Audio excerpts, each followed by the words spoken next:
All right, welcome back. I checked that last one. I'm pretty sure it was right, so I'm going to leave it. So let's keep on moving forward. We're going to do another couple of examples. So let's start, or let's get going with number 18. And that's y double prime minus 2y prime plus y equals 8e to the t. Okay. All right. It looks like the one of the ones we did, but there's going to be a trick, or there's going to be a wrinkle here. Okay, that makes it, wait for it, particularly difficult or special. Okay, so let's start by taking the homogeneous solution.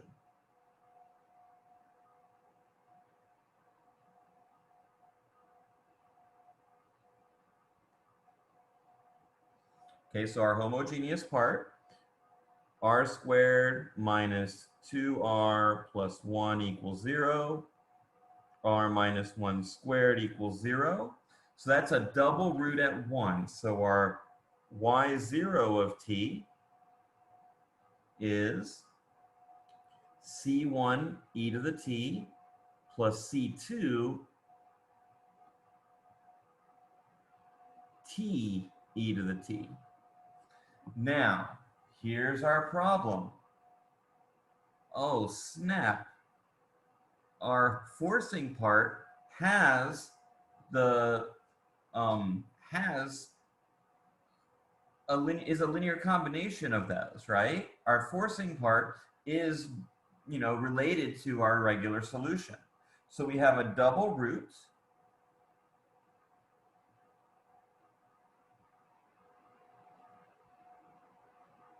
which by itself isn't, terrible, okay, because we know how to deal with that, right? And we also have that the forcing function is, part of the homogeneous solution.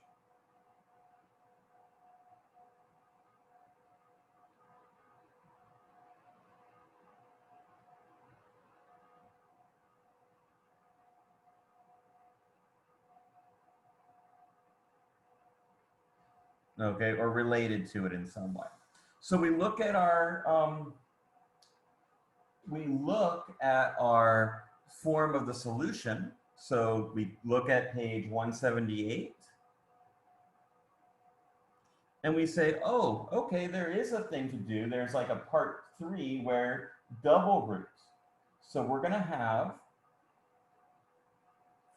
our forcing function, let me zoom in a little bit, is going to be y sub p of t is t to the s, where s is 2,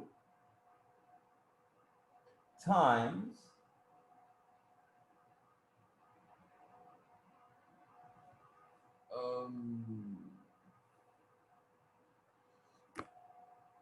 a e to the t. Okay? So that the m there has to do with what t is multiplying. And since there's no t multiplying, then we don't have to do too much here. Okay? So I'm going to write this as a t squared e to the t. Okay? Now we're going to go ahead and see what a should be. Okay? So yp prime of t is going to be 2at e to the t plus at squared e to the t. Yp double prime is 2a e to the t plus 2at e to the t plus at squared e to the t plus 2at e to the t, which simplifies as 2a e to the t plus 4at e to the t plus at squared e to the t. Okay, so that's our yp double prime. Okay, so let's go ahead and solve now for a. So we're going to plug these in to here. Okay, so let me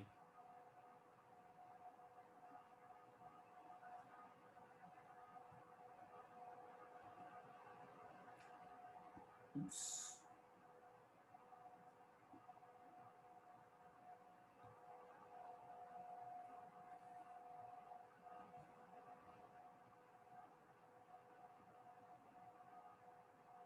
Let me put little p's on here.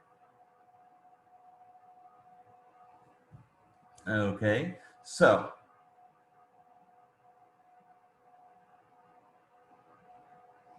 yp double prime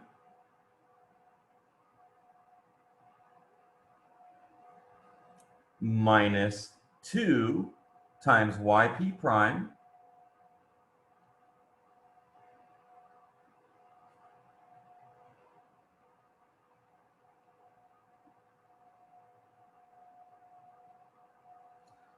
plus yp, oops, that was not yp double prime.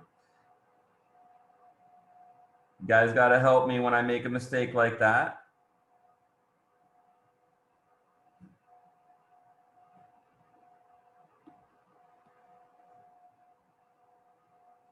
Plus yp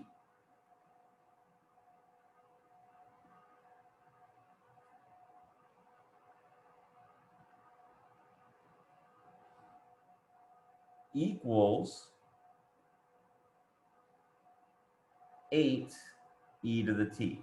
Okay, so what was this again? This is our yp double prime, okay, minus 2 times this was our yp prime, plus our yp has to equal the forcing function. Okay, so now let's go ahead and take the different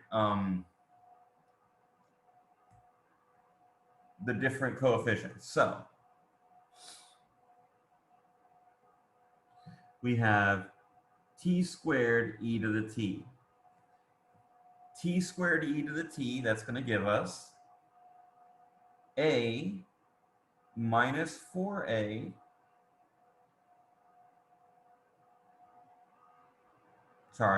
a minus 2a plus a has to equal 0.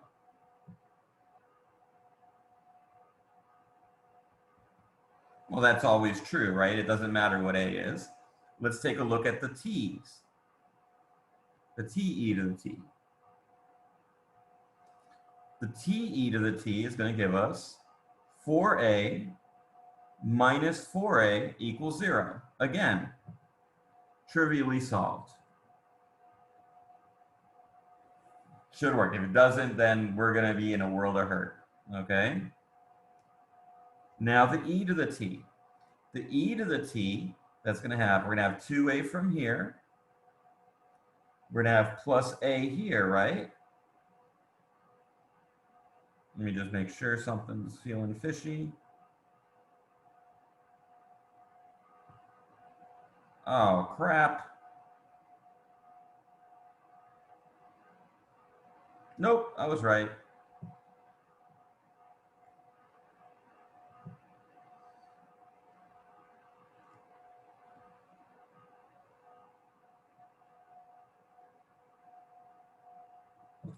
Let me just make sure of something.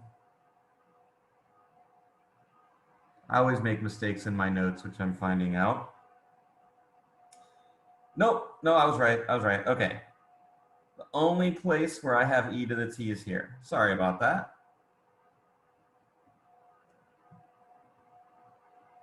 So 2a equals 8.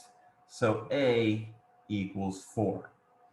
Okay, so our total solution here is y of t equals, we have our homogeneous part,